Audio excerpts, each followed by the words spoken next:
السلام علیکم ورحمۃ اللہ وبرکاتہ۔ بسم اللہ الرحمن الرحیم۔ میں سرد خانے میں نوکری کرتا تھا۔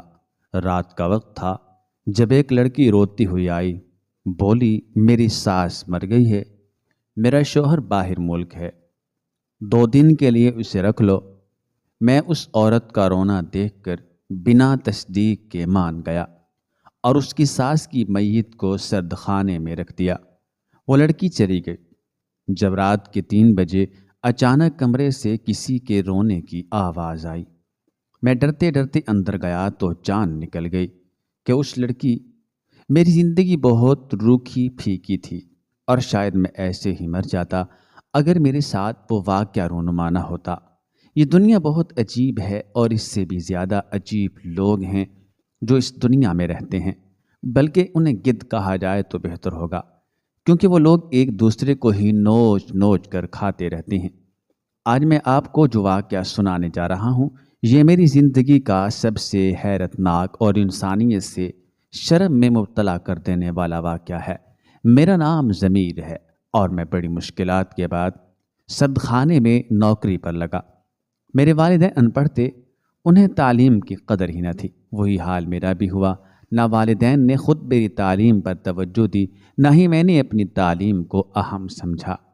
لیکن آج اس غلطی پر بے حد پچھتاتا ہوں۔ سارا بچپن کھیل کود اور آوارہ گردی میں ہی کٹ گیا۔ جیسے جیسے بڑا ہوتا گیا، والدین بزرگ ہوتے گئے اور دھیرے سے تمام گھر کی ذمہ داریاں میرے کندھوں پر منتقل ہو گئیں۔ ان ذمہ داریوں میں 4 بہنوں کی شادیاں بھی شامل تھیں۔ چونکہ میں اکیلا ہی بھائی تھا، اپنی 4 بہنوں کو ان کے گھر کی کرنے کی ذمہ داری میرے کندھے پر ڈال دی گئی، جسے میں نے نہ چاہتے ہوئے بھی بخوشی قبول کیا۔ شروع میں نے آلو چھولوں کی پھیری لگائی، سبزیاں فروخت کی، فیکٹری پر چھوٹو بن کر رہا، اور اس کے علاوہ بھی ہزاروں کام ہیں جن میں طبع آزمائی کی کوشش میں نے دل و جان سے کی، مگر میرے ہاتھ کچھ بھی نہ آیا۔ میں جتنا کما کر لاتا، شام کو اس سے زیادہ خرچ ہو جاتا۔ میری ماں بھی بہت کفایت شعار تھی، مگر کھینچ تان کر بھی ہمارے گھر کا گزارا مشکل سے پورا ہوتا۔ اسی اثناء میں ہمارے علاقے میں ایک شخص MNA کے طور پر کھڑا ہوا۔ سب لوگوں نے نوکری کے لیے درخواستیں جمع کروائیں۔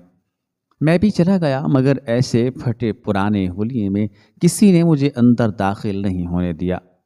میں پورا دن وہاں کھڑا انتظار کرتا رہا، مگر مجھے اندر بھیجنے والا کوئی نہیں تھا۔ شام کو میں تھکا ہارا واپس آ گیا اور پوری رات جاگتا رہا، کیونکہ میری بڑی بہن کی عمر نکلتی جا رہی تھی۔ اس کے بعد باقی 3 بھی بیٹھی تھیں۔ ان کی ذمہ داری کے بوجھ نے میری کمر توڑ کر رکھ دی تھی۔ میں مکمل ارادہ کر چکا تھا، اب کل مجھے کچھ بھی کرنا پڑے میں کر کے رہوں گا، چاہے چوری ہی کیوں نہ ہو۔ میری بڑی بہن کا ایک رشتہ آیا ہوا تھا، اگر ہمارے ہاتھ میں کچھ ہوتا تو ہم ہاں کر دیتے، مگر یہی تو مسئلہ تھا کہ ہاتھ خالی تھے۔ اگلی صبح میں فجر کے وقت ہی گھر سے نکل آیا اور MNA کے گھر کے باہر کھڑا ہو گیا۔ جیسے ہی وہ واک کرنے باہر نکلا، میں اس کے سامنے ہاتھ جوڑے کھڑا ہو گیا کہ سرکار، اگر آپ نے میری مدد نہ کی تو میں بہت سے غلط کاموں میں شاید ملوث ہو جاؤں اور پھر میری واپسی مشکل ہوگی۔ میرے گھر میں 4 کماری بہنیں بیٹھی ہیں، مجھے ان کی شادی کرنی ہے۔ مجھے حقیر انسان پر تھوڑا رحم کھائیں۔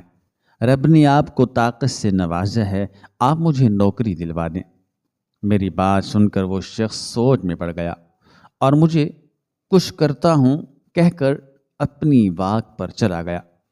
میں مطمئن ہو کر واپس آ گیا۔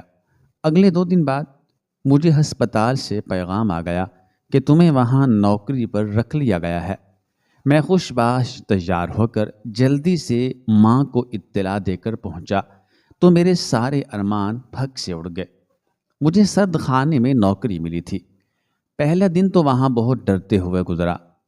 واپسی پر میں ماں کے پاس چلا گیا اور اس سے کہا کہ میں پیسے لاؤں گا، پھر چاہے مجھے کچھ بھی کیوں نہ کرنا پڑے، لیکن مردہ خانے میں سارا دن مردوں کے ساتھ نہیں رہ سکتا۔ ماں نے مجھے بہت سے دلاسے دیے کہ سرکاری نوکری ہے تو اسے مت چھوڑ، اگر تو گناہ سے پیسے کمائے گا تو ہماری بخشش نہیں ہوگی۔ بالآخر میں ان سب کے ہاتھوں مجبور ہو کر اگلے دن بھی نوکری پر چلا گیا۔ میرا کام مردوں کے ٹیگ لگانا اور انہیں سرد خانے میں رکھنا تھا۔ مجھے اس کام سے بہت کراہت آتی تھی، مگر مجبوری کا نام زندگی، سو مجھے بھی وہ کام کرنا پڑا۔ میں وہاں اچھے سے کام کرنے لگ گیا اور جلد ہی بڑی بہن کی شادی کر دی۔ وہ اپنے گھر خوش تھی اور میں اپنے گھر اس بات پر خوش تھا، چلو ایک ذمہ داری کم ہوئی۔ اسی طرح کرتے کرتے باقی 3 بہنوں کی بھی شادی کر دی، مگر اس سب میں میری عمر نکل چکی تھی۔ میں تقریباً 40 سال کا ہونے والا تھا۔ میری تمام بہنیں اپنے گھر خوش تھیں اور ان کے بچے بھی تھے۔ میرے والدین نے مجھے بہت کہا کہ شادی کر لو، ایک تو میری خواہش ختم ہو چکی تھی، اوپر سے مجھے بھلا کون ایسی لڑکی ملتی جو مجھ سے بیاہ کے لیے رضامند ہو جاتی، سو اس لیے میں ابھی تک انکار ہی کرتا آیا تھا۔ ہسپتال میں لوگ اب مجھے پہچانتے تھے اور میرے بہت سے تعلقات بھی بن چکے تھے۔ ایک روز میری نائٹ شفٹ تھی جب میری زندگی میں وہ واقعہ رونما ہوا اور میری پوری زندگی الٹ پلٹ گئی، بلکہ وہ واقعہ کسی اور کے لیے بے حد دردناک تھا، مگر میرے لیے زندگی جینا آسان کر گیا۔ میں سرد خانے میں بیٹھا سگریٹ پی رہا تھا، اکثر رات کو ایسے ہی نیند بھگایا کرتا جب مجھے کسی کے رونے کی آواز سنائی دی۔ میں چونک کر اٹھا اور محتاط ہو کر ادھر ادھر دیکھنے لگا، مگر وہ آواز باہر سے آ رہی تھی۔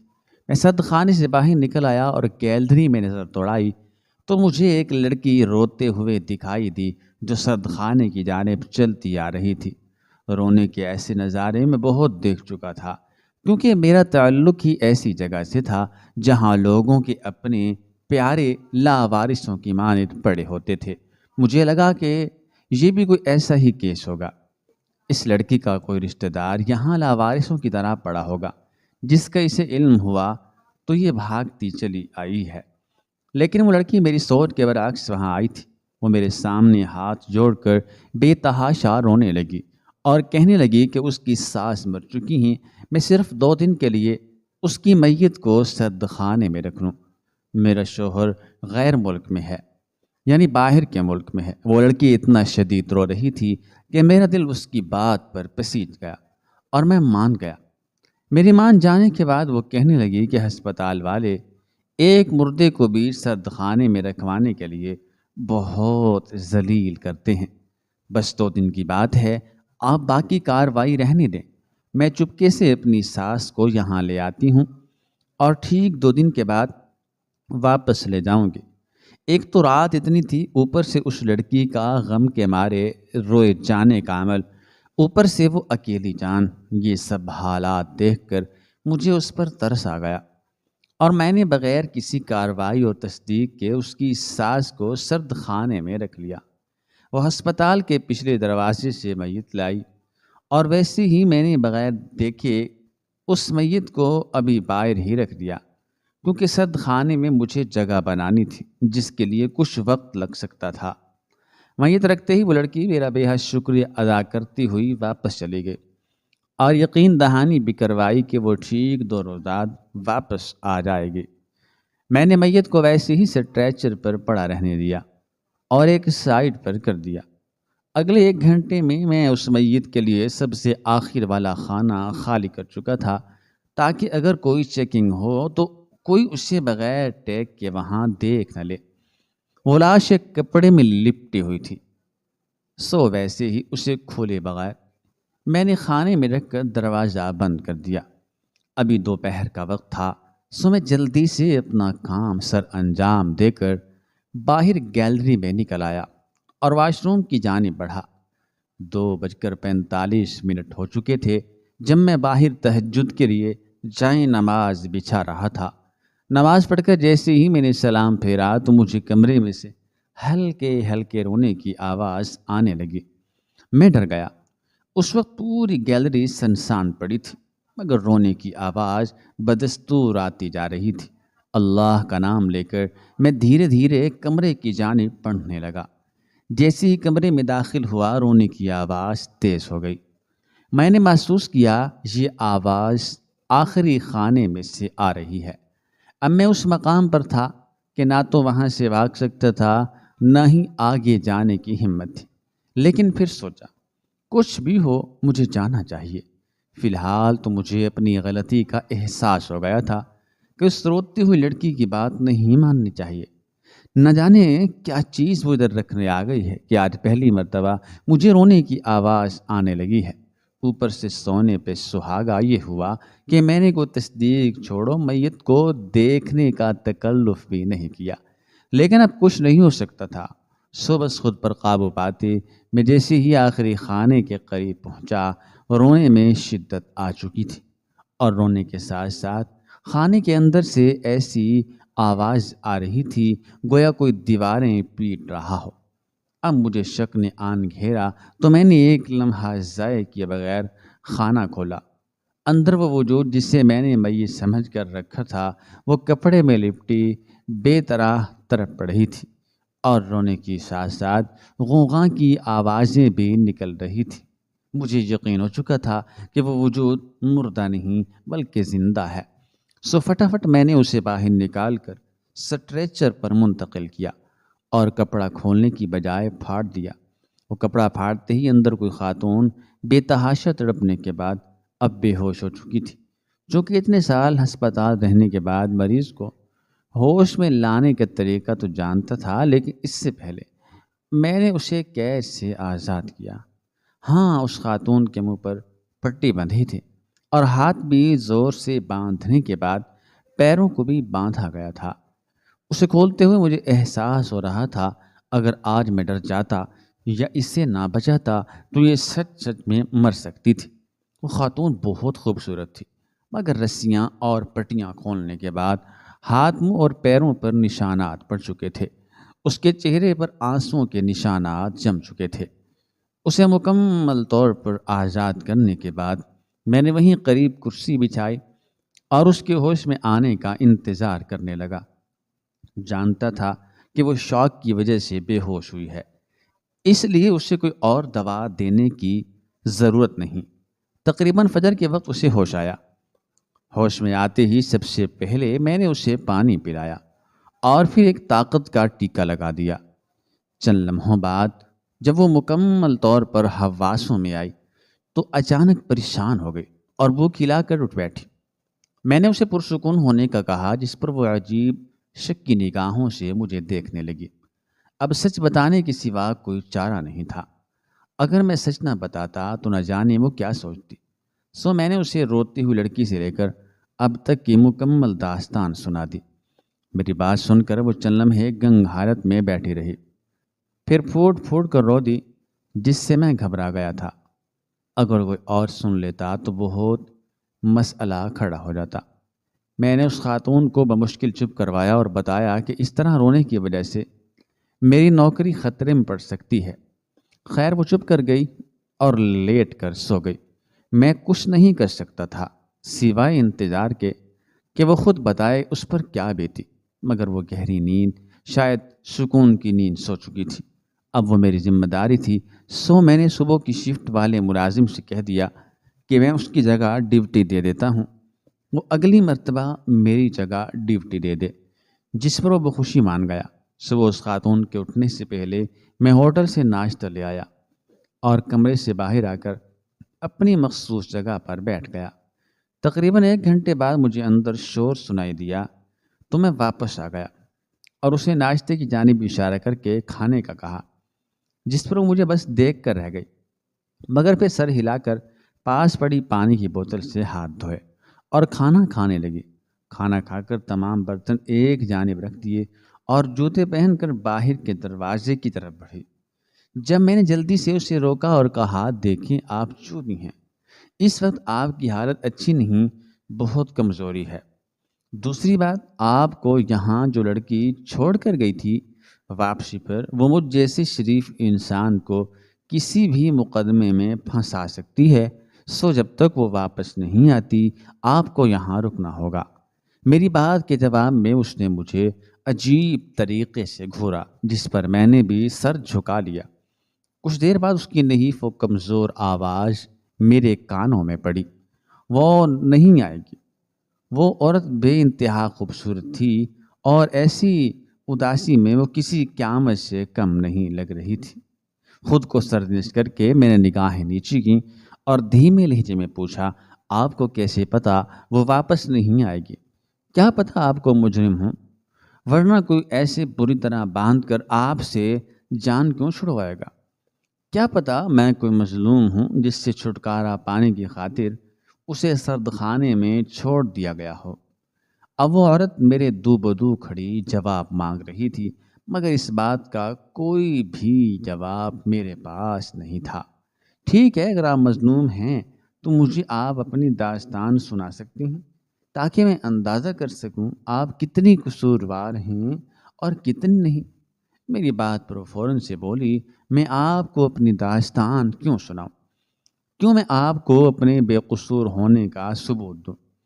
اس کی بات بھی بالکل ٹھیک تھی، لیکن میرا نقطہ نظر بھی واضح تھا۔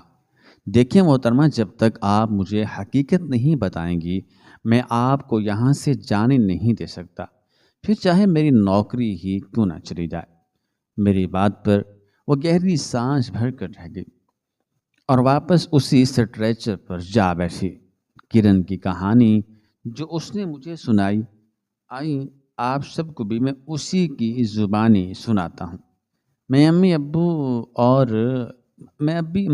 اور ابو ایک مکمل خاندان تھے۔ ہمیں غموں سے آشنائی ہی نہ تھی، بس امی ابو کو صرف ایک بیٹا نہ ہونے کا غم رہا، باقی ہماری زندگی بہت خوبصورت تھی۔ ہم سکھوں اور دکھوں کے برابر شریک تھے۔ میرے والدین مجھ سے بے حد محبت کرتے تھے اور میری ہر بات، ہر خواہش کو پورا کرنا ان کی فہرست میں ہمیشہ سب سے پہلے آتا تھا۔ شاید ہماری خوشیاں ایسے ہی برقرار رہتی اگر میری زندگی میں ماہم نہ آتی۔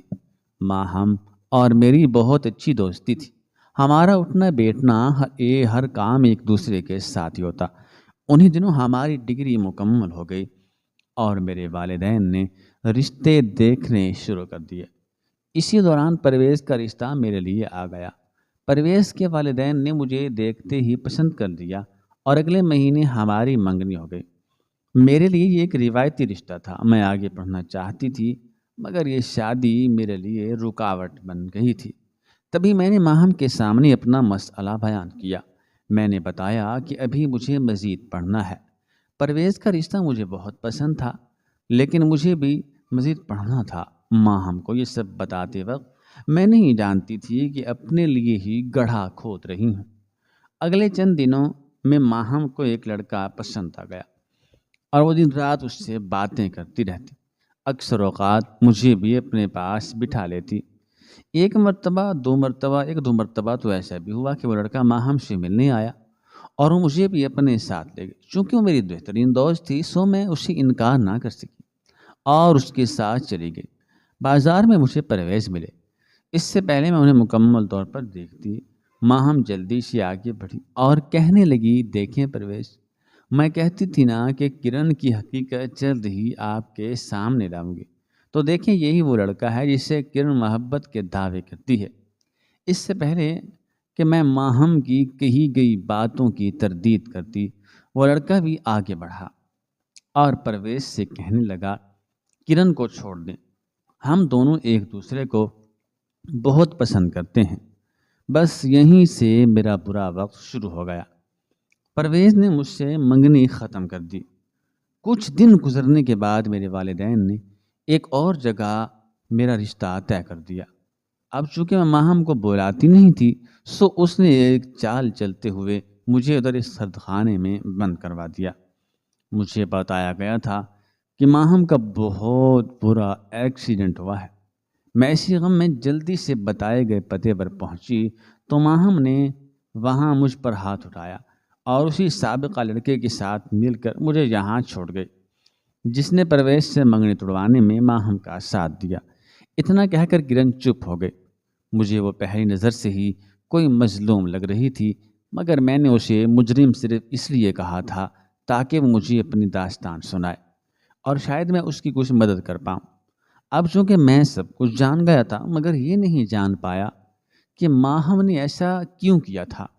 یہی بات میں نے کرن سے پوچھی مگر کسی اور انداز سے، تاکہ وہ میری نرمی سے فائدہ اٹھا کر بتانے سے انکار ہی نہ کر دے۔ تو محترمہ، آپ کو کیا لگتا ہے جس ماہم پر آپ الزام لگا رہی ہیں وہ ایسا کیوں کرے گی؟ میری بات پر وہ ایک دم غصے میں آ کر بفر گئی۔ الزام؟ اب آپ کو اب بھی لگتا ہے کہ میں ماہم پر الزام لگا رہی ہوں؟ تو میں کیوں لگاؤں گی اس پہ الزام؟ یہی بات تو میں پوچھ رہا ہوں۔ میں نے بغیر سمجھے کہا، میں نہیں جانتی وہ ایسا کیوں کر رہی ہے، مگر میرے ساتھ یہ سب کچھ اس نے کیا۔ وہ نہ جانے کیوں مجھے مارنا چاہتی ہے۔ ویسے بھی میرا کوئی اپنا اس دنیا میں نہیں رہا، تو ہم جیسوں کے ساتھ سب لوگ ایسا ہی کرتے ہیں۔ اب کرن رو رہی تھی، مجھے اس پر بے حد ترس آ رہا تھا، مگر کیا کرتا، میں اسے بالکل بھی لچک نہیں دے سکتا تھا۔ اگر ایسا کرتا تو وہ مجھے کچھ بھی نہ بتاتے۔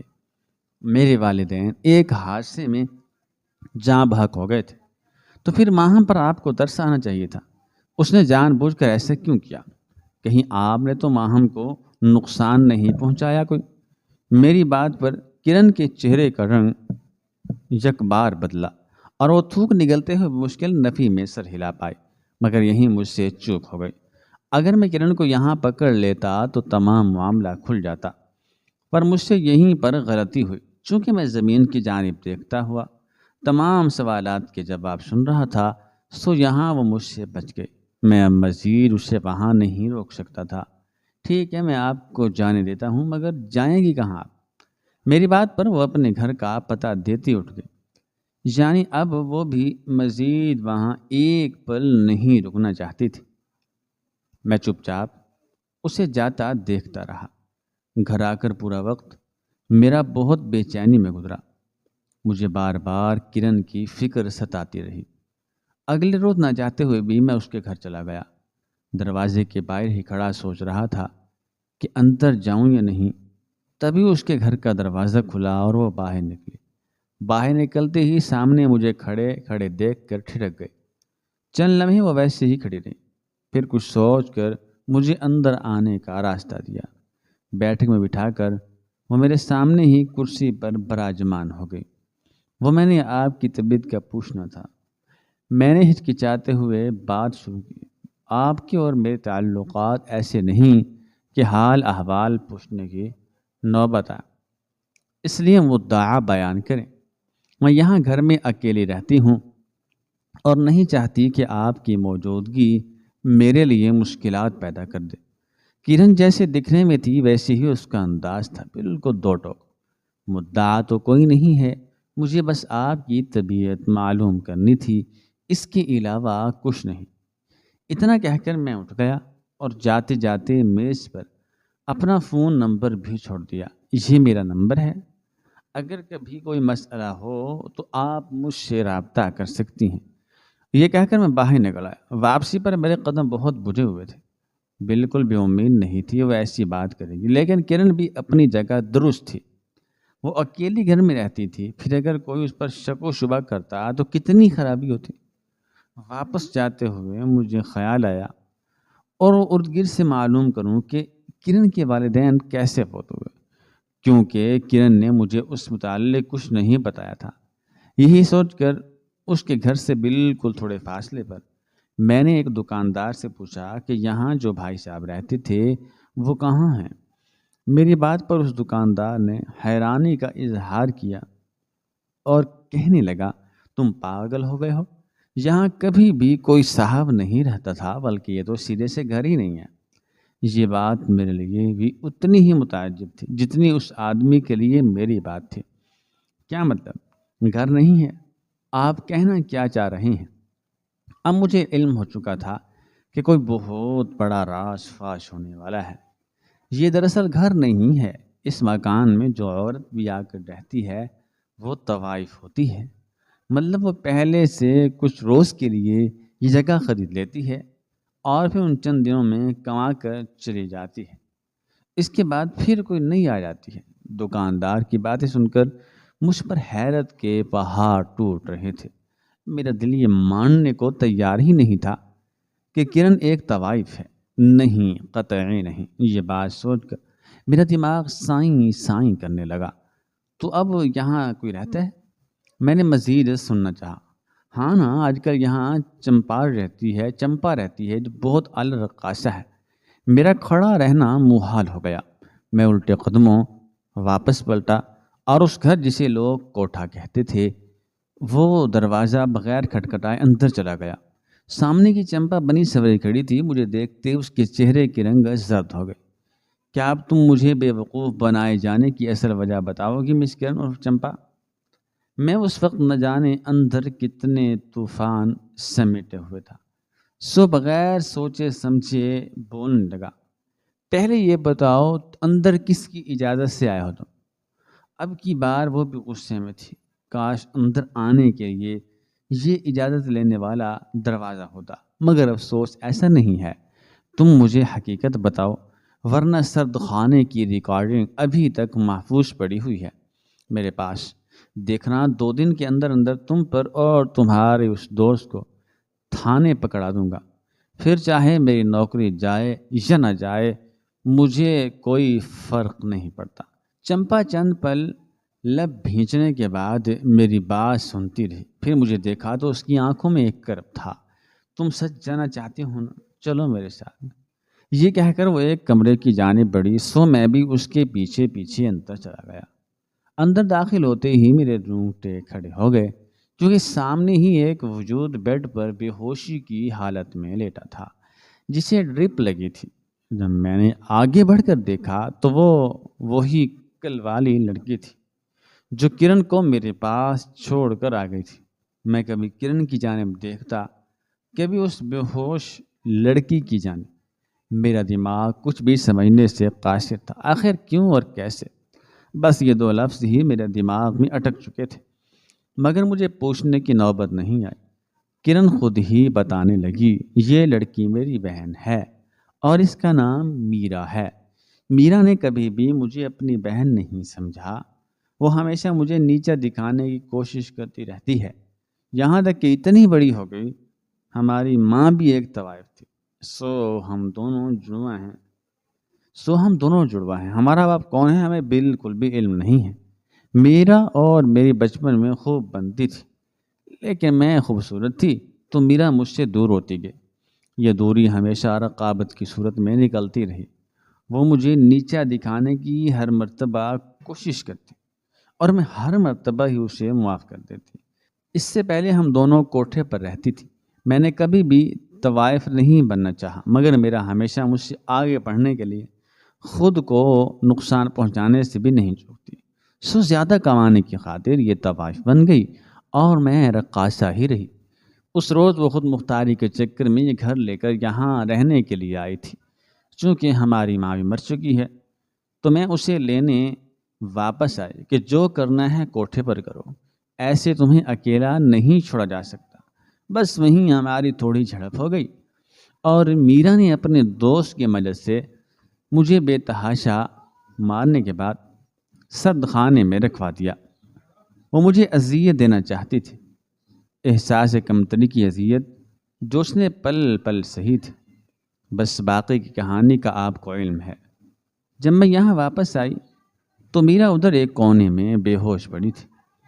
اس کا وہی دوست اپنے بہت سارے دوستوں کو ساتھ لایا اور ان سب نے میرا کی بہت بری حالت کی۔ ڈاکٹروں کا کہنا ہے کہ شاید ہی اب یہ بچے۔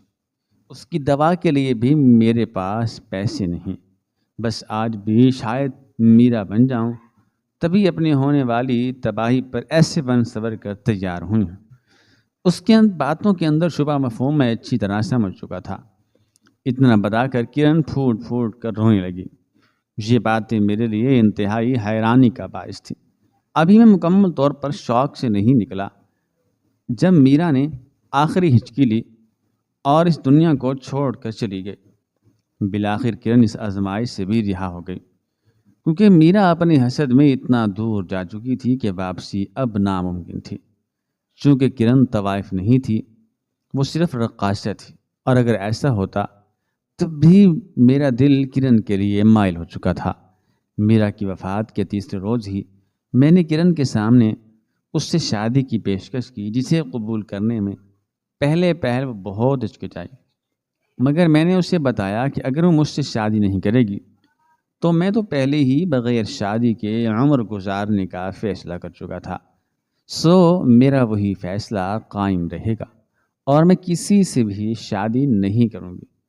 اس سے شادی کرنا میری خواہش بن چکی ہے۔ میرے بے حد اصرار کے بعد بالآخر وہ بھی شادی کے لیے رضامند ہو گئی۔ میرے گھر والے اس بات پر بے حد خوش تھے اور انہوں نے کوئی اعتراض نہیں کیا۔ چپ چاپ مسجد میں نکاح کے بعد کرن کو اپنے گھر لے آیا اور یہ بھی اسے منع کر دیا کہ وہ اپنے ماضی کے متعلق کسی سے بھی کچھ نہیں کہے گے۔ کرن کو میں نے جیسا سوچا تھا بالکل ویسا ہی پایا۔ وہ میری زندگی کے تمام دکھوں کا ازالہ ثابت ہوئی ہے۔ میری ہم سفر میں ہر وہ خوبی ہے، ہر وہ صفت ہے جو مجھے چاہیے تھی۔ اس واقعے نے ثابت کر دیا کہ جہاں کچھ لوگوں کی زندگی خراب ہوتی ہے، وہیں سے کسی دوسرے کی زندگی سنور کر خوشبودار بھی ہو جاتی ہے۔ جیسے میری زندگی کو خوبصورت کرن کے ساتھ نے بنا دیا۔ کرن کا ماضی اس کے لیے ناسور بن چکا تھا اور اکثر اوقات بہت سے ناسور کاٹ کر پھینکنے پڑتے ہیں۔ اسی طرح میرا کی وفات بھی وہ کٹائی ثابت ہوئی اور اب وہ میرے ساتھ بے حد خوش ہے۔ لہٰذا میرا کے ساتھ جو برا ہوا اسے ہم بھول نہیں سکتے، لیکن دعائیں کرتے ہیں کہ اس دنیا میں دوسری کوئی لڑکی بھی میرا نہ بنے۔ ناظرین، مزید اس طرح کی سبق آموز کہانیاں سننے کے لیے ہمارے چینل کو سبسکرائب کریں۔ شکریہ۔